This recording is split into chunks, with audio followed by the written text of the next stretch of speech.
முக்கியமான குற்றவாளிகள் யாருன்னு கேட்டீங்கன்னா தமிழக வெற்றிலத்தை சேர்ந்த தொண்டர்கள் தான். மணிகண்டன் என்பவர் பகுதி செயலாளராக அங்க இருக்கிறாரு. அவர் மளிகை கடை வச்சிருக்கிறாரு. அவரு கிட்டத்தட்ட 50க்கும் மேற்பட்ட பெண்களோட உடலுறவு வைத்துக் கொண்டு அதை வீடியோ எடுத்து தன் நண்பர்களுக்கும் அவங்கள விருந்தாக்கி அப்படி டிட்டோ பொள்ளாச்சி சம்பவத்தை மாதிரி அங்க இவரு இந்த பாலியல் சம்பவத்தை அரங்கேற்றம் பண்ணியிருக்கிறாரு. ஏன் எம்எல்ஏ பதவியிலிருந்து நீங்க தூக்கல? எவ்வளவு பெரிய சம்பவம் நடந்திருக்குது. அது உங்க கட்சியில் கூடிய பெண்ணுக்கு நடந்திருக்குது. உங்களுக்கு வெக்கமா இல்லையா? அசிங்கமா இல்லையா? அந்த சிங்கப்பெண் அதிரடிப்படையில் இருக்கக்கூடியவங்களுக்கு எந்த ரைட்ஸும் கிடையாதான், எந்த அதிகாரமும் இல்லையா. 1000 படையை கொண்டு வந்தா கூட தமிழக வெற்றிடத்தில் இருக்கக்கூடிய கட்சி பெண்களை யாராலையும் காப்பாற்றவே முடியாது. சிஎம் நினைச்சோட காப்பாற்ற முடியாது பொழுது இருக்கு.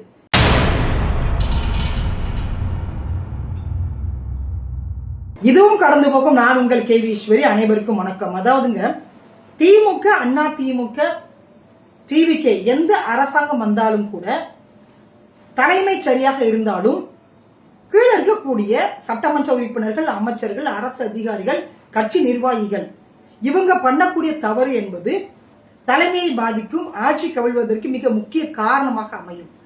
அப்படி கடந்த அதிமுக ஆட்சியில ஆட்சி கவிழ்வதற்கு மிக முக்கிய காரணமாக இருந்தது தூத்துக்குடி ஸ்டெர்லைட் துப்பாக்கி சூடு, 2வது பொள்ளாச்சியில நடந்த அந்த பாலியல் சம்பவங்கள். கிட்டத்தட்ட 200 பெண்கள், வேலைக்கு போற பெண்கள், படிக்கிற மாணவிகள், இந்த மாதிரி 200 பெண்களை பாலியல் பலாத்காரம் செய்து அதை அப்படி வித்தவுட்டாக வீடியோ எடுத்து அவங்களும் பார்த்து ரசிச்சு அவங்களுடைய நண்பர்களுக்கும் இதை ஷேர் பண்ணி அவங்க நண்பர்களுக்கும் இந்த 200 பெண்களையும் விருந்தாக்கி இப்படி மிகப்பெரிய ஒரு குற்றச்சம்பவங்கள்ல அதிமுக அமைச்சருடைய உறவினர்கள் ஈடுபட்டாங்க. அதுதான் ஆட்சி கவிழ்வதற்கு மிக முக்கிய காரணமாக இருந்தது.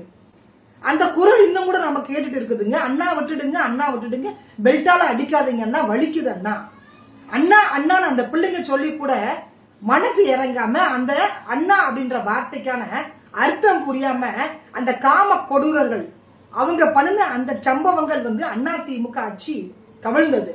அதே மாதிரி ஸ்டெர்லைட் துப்பாக்கி சூட்டுல 13 பேரை கண்ணு முன்னு தெரியாம சுட்டு கொலை பண்ணாங்க.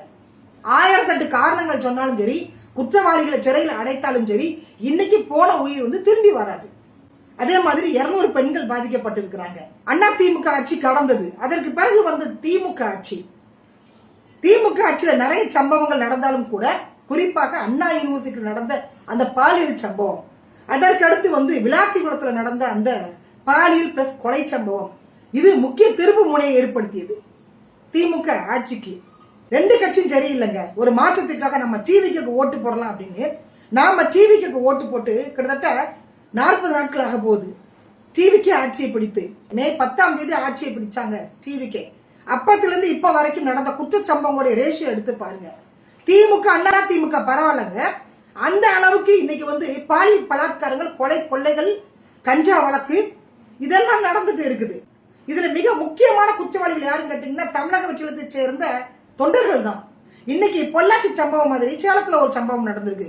மணிகண்டன் என்பவர் பகுதி செயலாளராக அங்க இருக்கிறாரு. அவர் மளிகை கடை வச்சிருக்கிறாரு. தமிழக வெற்றிலத்தை சார்ந்த ஒரு தொண்டன்.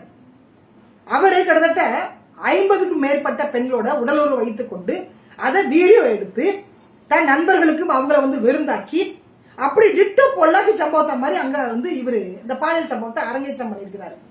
அதுல பாதிக்கப்பட்ட ஒரு விடோ, கணவனை இழந்த ஒரு பெண்ணு, அவங்க ஒரு பேருந்து நிலையத்தில் இருக்கிறாங்க. இவர் பேச்சு கொடுக்கிறாரு, அவங்க அழுதுட்டு இருக்கிறாங்க. அப்படி ஆறுதல் சொல்ற விதத்துல அவங்ககிட்ட பேசி பழகி அவங்க மைண்டை மாத்தி பணம் கொடுத்து அவங்கள பாலியல் பலாத்காரம் செய்து தன் நண்பர்களுக்கும் அவங்கள அறிமுகப்படுத்தி அந்த பாதிக்கப்பட்ட பெண்மணி இப்ப வெளியில சொன்ன பிறகு, வழக்கு தொடுத்த பிறகு இந்த சம்பவம் என்பது வெளியில வந்திருக்குது.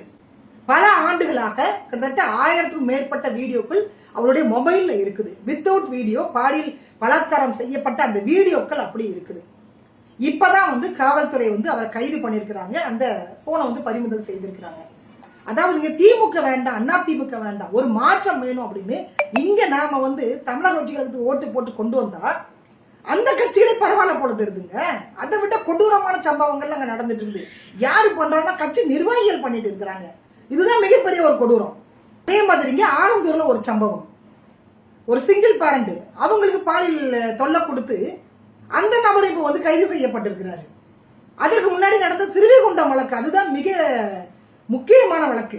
1997 விஜய் ரசிகர் மன்றத்தில் இருந்து இன்னைக்கு கட்சியில ஒரு போஸ்டிங் இருக்கக்கூடிய சிறுவைகுண்டத்தை சார்ந்த ஒரு சகோதரி, அவங்கள சிறுவைகுண்டம் எம்எல்ஏ விஜி சரவணன் அவர் ஆதரவோட அங்க இருக்கக்கூடிய ஜெயராமன் பாலமுருகன் 2 பேரும் சேர்ந்து கோல்ட்ரிங்க்ஸ்ல மயக்க மருந்தை கொடுத்து கூட்டு பாலியல் பலாத்காரம் பண்ணியிருக்காங்க.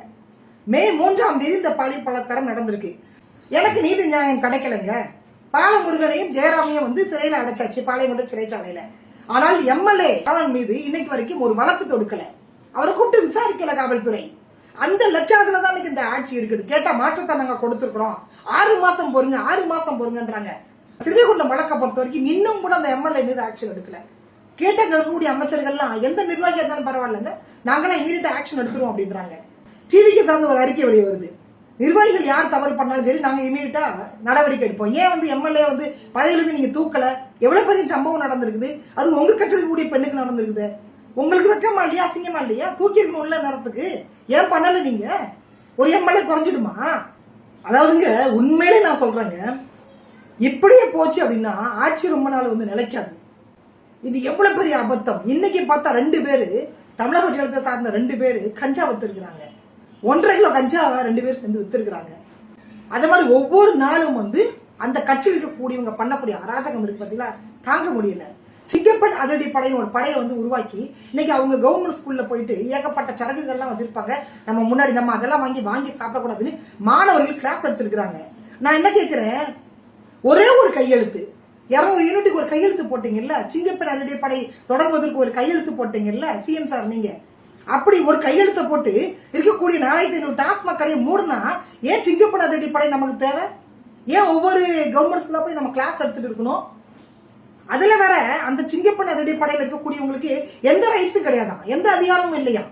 சும்மா வந்து பொம்மை மாதிரி அங்கங்க போயிட்டு வந்து மாணவர்களை பார்த்து மாணவிகளை பார்த்து அறிவுரை கொடுத்துட்டு வருவாங்க. ஏன்னா அவங்களுக்கு எந்த ரைட்ஸுமே இல்லை, அவங்க எதையுமே வந்து பண்ண முடியாது. சும்மா ஒரு ஏஜென்ட் மாதிரி வேலை பார்த்துட்டு இருக்கிறாங்க. நமக்கு ஏதாவது ஒரு அபியூஸ் நடந்தா 100க்கு தான் ஃபோன் பண்ணணும். அதுக்கு வந்து இந்த பருத்தி மூட்டை குடோன்ல இருந்துருக்கலாமே, இதுக்கு இவங்க தேவையில்லாம நம்ம வரி பணத்துல. சிங்கப்பன் அதிரடி படை பெயர் தான் சூப்பரா இருக்குது, பாத்தீங்கன்னா உள்ள ஒண்ணுமே கிடையாது. ஆக மொத்தத்துல இந்த சிங்கப்பன் அதிரடி படை இவங்க பண்ணக்கூடிய இந்த விளையாட்டெல்லாம் யாருக்குன்னு பாத்தீங்கன்னா அவங்க கட்சியில் கூடிய பெண்களை காப்பாற்ற தான் உதவுமே தவிர வேற எந்த ஒரு சுக்குக்கும் இது பிரயோஜனம் கிடையாது. சிங்கப்பன் அதிரடி படை மாதிரி 1000 படையை கொண்டு வந்தா கூட தமிழக கட்சிகளுக்கு இருக்கக்கூடிய கட்சி பெண்களை யாராலையும் காப்பாற்றவே முடியாது. சிஎம் நினைச்சோட காப்பாற்ற முடியாது பொழுது. அந்த அளவுக்கு இன்னைக்கு நாளுக்கு நாள் குற்றச்சம்பவங்கள் அதிகரிச்சுட்டு இருக்குது. சர்வசாதாரணமாக நீங்க இதை கடந்து போகவே முடியாது. பத்திரிகையாளருடைய கேள்விகளுக்கு நீங்க பதில் சொல்லாம கடந்து போகலாம். ஆனால் இந்த மாதிரி பாலியல் சம்பவங்கள் தொடர்ந்தால் 6 மாதம் கூட இந்த ஆட்சி வந்து நிலைக்காது, எழுதி வச்சுக்கோங்க. திமுகவுக்கும் எனக்கு நடுவுல யாரு வந்தாலும் நிர்வாகம் பொறுப்பல்ல. இது கிட்டத்தட்ட ஒரு 3rd கிரேட் ரவுடி பேசுற வார்த்தை. அப்போ இவங்களுக்கும் திமுகவுக்கும் நடுவுல வந்தது யாருன்னா கூட்டணிகள் தான் இருந்தாங்க. நாங்க வெளியே இருந்து ஆதரவு தெரிவிக்கிறோம். நேத்திக்கு அவர் அவமானப்படுத்தினது கூட்டணி கட்சி தான் அவமானப்படுத்திருக்காரு. ஐஎம்எல்ஆ இருக்கட்டும், விசிகே இருக்கட்டும். நான் காங்கிரஸ் பத்தி பேச நான் தயாராவே இல்லை. ஏன்னா காங்கிரஸை வந்து ரொம்ப பெரிய மதிப்பான ஒரு பார்வையில பார்த்தது. நான்லாம் வந்து எனக்குலாம் காங்கிரஸ் எல்லாம் அவ்வளவு பிடிக்கும். ஆனா இந்த எலெக்ஷன்ல அவங்க பண்ண